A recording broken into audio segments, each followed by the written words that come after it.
सर्वांचे स्वागत आहे। कल्याण डोंबिवली महानगरपालिकेच्या निवडणुकीचे बिगुल वाजले असून निवडणुकीच्या रणधुमाळीला देखील सुरुवात झाली आहे। भाजप व शिवसेनेची युती झाली असून युतीमुळे अनेक कार्यकर्ते व पदाधिकारी देखील नाराज झाले आहेत। असे असले तरी प्रभाग क्रमांक 15 क मधून माधुरी प्रशांत काळे ह्या निवडणुकीच्या रिंगणात उतरले आहेत। त्यांना शिवसेनेतर्फे अधिकृत उमेदवारी देण्यात आली आहे। नमस्कार माधुरी। नमस्कार।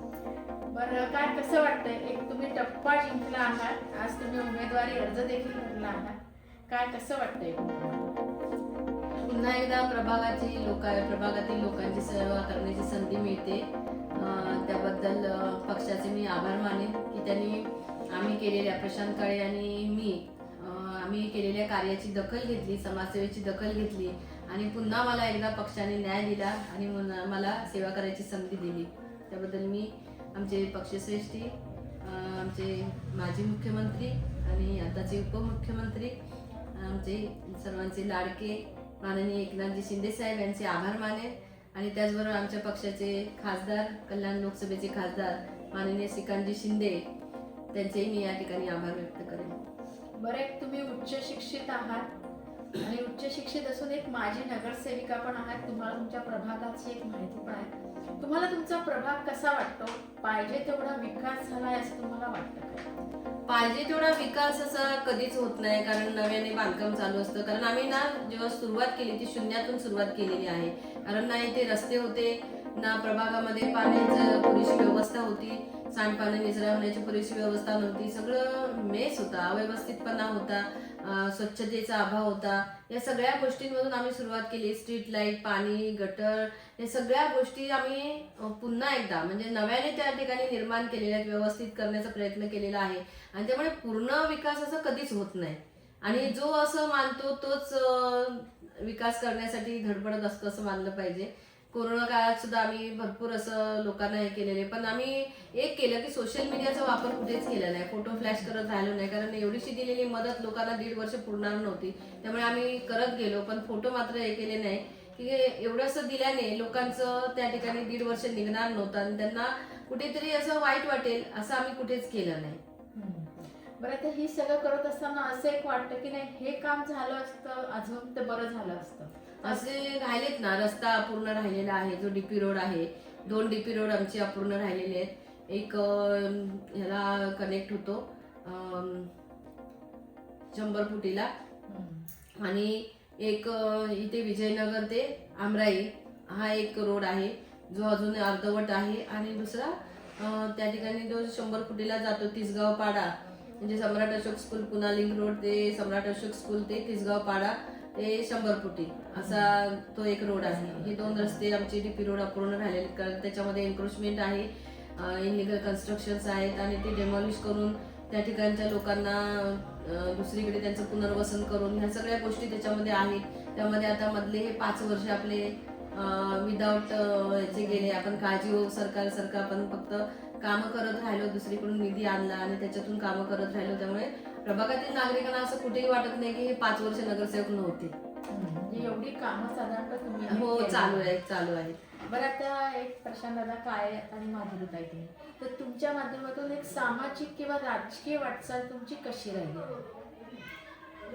सामाजिक म्हणाल तर आम्ही सांस्कृतिक आणि सामाजिक लोकांपर्यंत, आमचं घराघरापर्यंत आम्ही म्हणजे रिलेशन आहे आमचं आणि त्या माध्यमातून आम्ही अनेक असे वेगवेगळे उपक्रम राबवत असतो आणि त्याचबरोबर राजकीय म्हणाल तर अगदी नगरसेवक म्हणजे सामान्य कार्यकर्त्यापासून नगरसेवक आणि नगरसेवक पासून वेगवेगळी पक्षातली पदं असू दे किंवा केडीएमसीतली पदं असू दे, म्हणजेच महिला बालकल्याणचे सदस्य, त्यानंतर स्टँडिंगचे त्या ठिकाणी सदस्य म्हणून 2 वर्ष मी केलेलं आहे आणि असं प्रत्येक टर्मला मला ती संधी मिळाली, त्याबद्दल पक्षाचे आभार। बरं, तर हे सगळे तुम्ही पदं हे करत असताना तुम्हाला साधारणतः एक चांगले किंवा वाईट कसे अनुभव आले? ही पदं हे करत असताना असं म्हणजे येतात, एक स्त्री म्हणून कधी कधी डावललं जातं किंवा मग असं ते अनुभव आले मला, पण सक्षमपणे अभ्यास करून जर आपण आपलं त्या ठिकाणी मत मांडलं तर त्यांना कुठेतरी किंवा आग्रही राहिलं, आपलं मत जर बरोबर असेल तर आग्रही राहिलं तर एका बाजूला सगळे लोक आणि एका बाजूला मी, अशा वेळेस एक निर्णय मी बदललेला होता.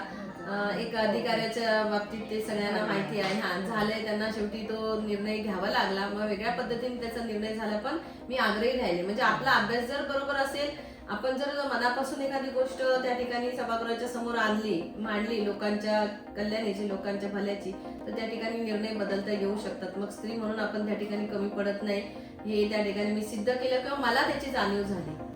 बरं, आता कसं आहे, प्रभागाच्या विकासाबरोबरच आपण आपल्या प्रभागातल्या लोकांचा देखील एक विकास करून त्यांना पुढे नेण्यासाठी सुद्धा आपण कार्य तेवढंच करणं आवश्यक असतं. आणि एक तुम्ही महिला आहात, तर महिलांच्या पण एक समस्या काही असतात आणि त्या फक्त महिलांजवळच बोलल्या जातात. तर असा कधी काही प्रसंग आलात का, किंवा इव्हन पुढील कार्यकालामध्ये तुम्ही महिलांना साथ देण्यासाठी किंवा त्यांचे प्रश्न सोडवण्यासाठी कशा पद्धतीने कार्य करू इच्छिता? महिलांना बघा, आता दिवसेंदिवस कसं झालेलं आहे, मेडिकेअर जे आहे म्हणजेच औषधोपचार वगैरे ते महाग होत आहेत. आणि त्यामुळे महिलांना कसं होतं, जेव्हा जेव्हा आपण बघतो कुटुंबामध्ये थोडंसं अजूनही ज्या म्हणजे घरामध्ये असणाऱ्या महिला आहेत, ज्या फक्त गृहिणी आहेत किंवा असं घरकाम करणाऱ्या महिला आहेत, तुटपुंज आर्थिक पगार असतो. आणि अशा महिलांना थोडं मग कसं होतं, ह्या वैद्यकीय सोयी सुविधा ज्या आहेत त्या घेणं थोडंसं महाग जातं आणि मग स्वतःकडे दुर्लक्ष करणं. तर त्यांच्यासाठी मेडिक्लेमची फॅसिलिटी असू दे, त्यांच्यासाठी LICची योजना आहे, अशा वेगवेगळ्या. त्यानंतर मग तर बचत गटाच्या माध्यमातून महिला एकच बचत गट स्थापन करतात, पण त्याच्यातून काही म्हणजे काम मात्र काही करताना दिसत नाही. तर प्रामाणिकपणे अशा ज्या महिला काम करणाऱ्या आहेत ना, तर त्यांच्यासाठी वेगवेगळे कोर्सेस आम्ही आता मध्ये लावले होते, पण म्हणावी तशी अशी गर्दी नाही झाली. म्हणजे असं सगळेच आता लावतात, एक सोशल वर्क म्हणून असे लावत राहतात. जसं आता आम्ही सोशल वर्क म्हणून, सामाजिक सेवा म्हणून वेगवेगळे आरोग्य शिबिर लाव किंवा दाखले वाटप शिबिर लाव असे कार्यक्रम लावत असतो, तसं हे पण आता कोर्सेस वेगवेगळे छोटे छोटे लावले जातात. त्यामुळे आता बऱ्याच जणांचे असे करून झालेत. मग त्याच्यातून त्यांना आर्थिक उत्पन्न होतं जसं नाही, बचत गटाच्या माध्यमातून जी संकल्पना होती, जी माननीय शरदजी पवार यांनी मांडलेली होती या ठिकाणी, की महिलांना पुढे जाण्यासाठी ग्रामीण भागामध्ये याचा खूप उपयोग झाला, पण शहरी भागामध्ये होत नाहीये. आपल्या कमी दरामध्ये, कमी व्याजदरामध्ये जी कर्ज वगैरे उपलब्ध करून दिली जातात. आता मुंबई बँक तशी देते कर्ज. हे जे लाडके बहीण योजनेचे त्यांना येणारा जो हप्ता आहे तोच त्यांचं रिकव्हरिंग राहणार आहे. म्हणजे त्याच्यातून ते हप्ता त्यांचा पेड करून घेणार आहेत आणि 1,00,000 रुपये त्यांना वन टाइम कर्ज मिळते बिनव्याजी. आणि त्या हप्त्यातून तो हप्ता जाणार आहे. म्हणजे हळूहळू त्यांना कुठेच पैसे द्यायचे नाहीयेत की बाबा आपल्या घरातून ते काढून द्यायचे, पण एखादा उद्योग त्या 1,00,000मधून करू शकतात, छोटासा उद्योग.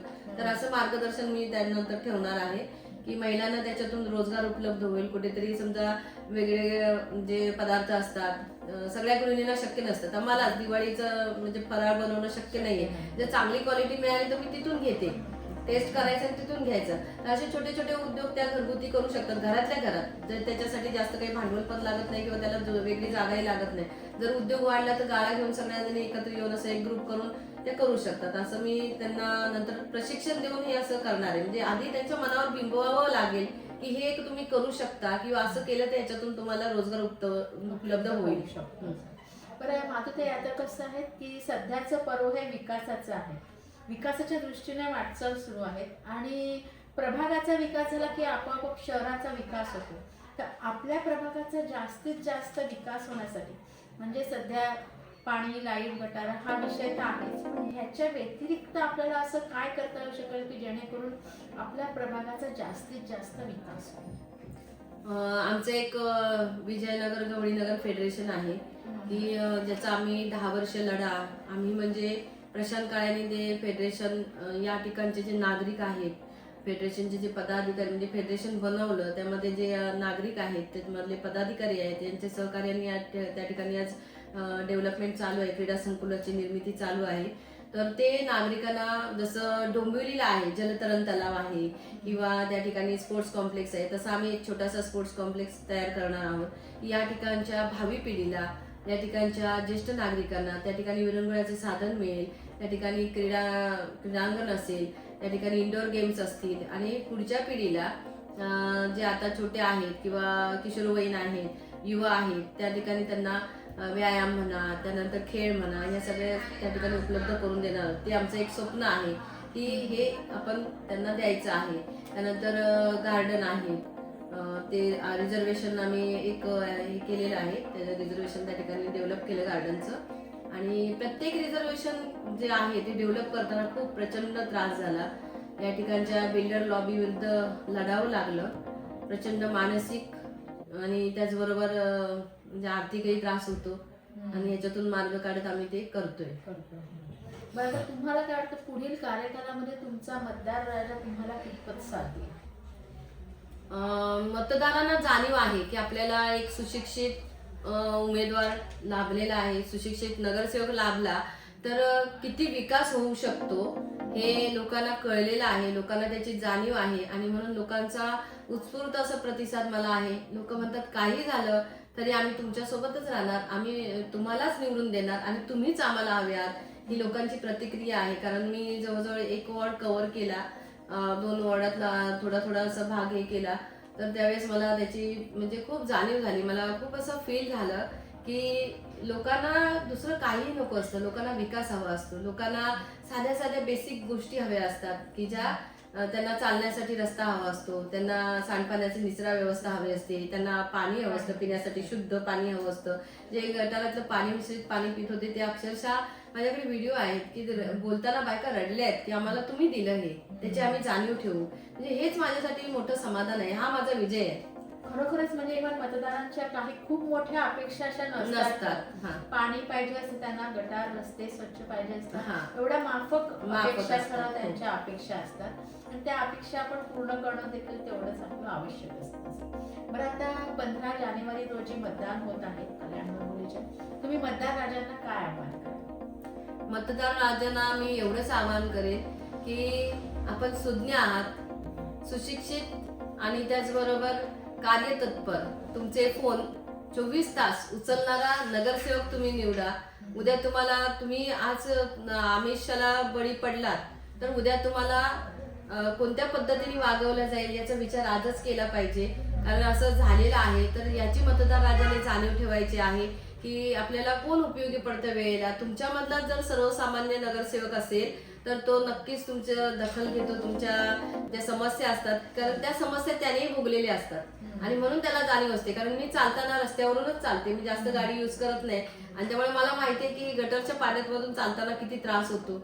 मला माहिती आहे की जर सांडपाणी मिश्रित पाणी घरात आलं तर त्याचा किती आरोग्यावर परिणाम होऊ शकतो. मला हेही माहिती आहे की जर खड्डे असले तर खड्ड्यांचा आपल्या आरोग्यावर किती परिणाम होतो, अपघात झाला तर काय होतं, हे सगळं मला म्हणजे त्याची जाणीव आहे. आणि म्हणून जेव्हा पहाटे 5 वाजता महिला फोन करतात तेव्हा मी त्यांना समजावून नंतर सांगते, पण आधी त्यांचे फोन उचलते की बाबा आता फोन करून आता पाणी येणार नाही, मी तुमची सकाळी टँकर किंवा इतर मार्गाने मी तुमची सोय करेन, पुन्हा असं होणार नाही याची काळजी घेईन, हे त्यांना मी सांगते आणि तो प्रश्न मी सोडवण्याचा प्रयत्न करते. खरंच म्हणजे माधुरीताई ह्या तळागाळातल्या लोकांपासून लोकाभिमुख काम करीत आज पुढे आलेल्या आहेत आणि त्यांना या सगळ्या गोष्टींची जाणीव आहे. तर माधुरीताई प्रशांत आहेत, ह्या एक सुशिक्षित आहेत आणि एक चांगलं त्यांना व्हिजन आहे. तर त्यामुळे इथले मतदार त्यांच्या पाठीशी नक्कीच उभे राहतील आणि त्यांना बहुमूल्य मतांनी विजयी करतील. 15 जानेवारी रोजी मतदान आहे, सर्वांनी घराच्या बाहेर पडा, मतदान करावं, आपला हक्क बजावा. जय हिंद, जय महाराष्ट्र.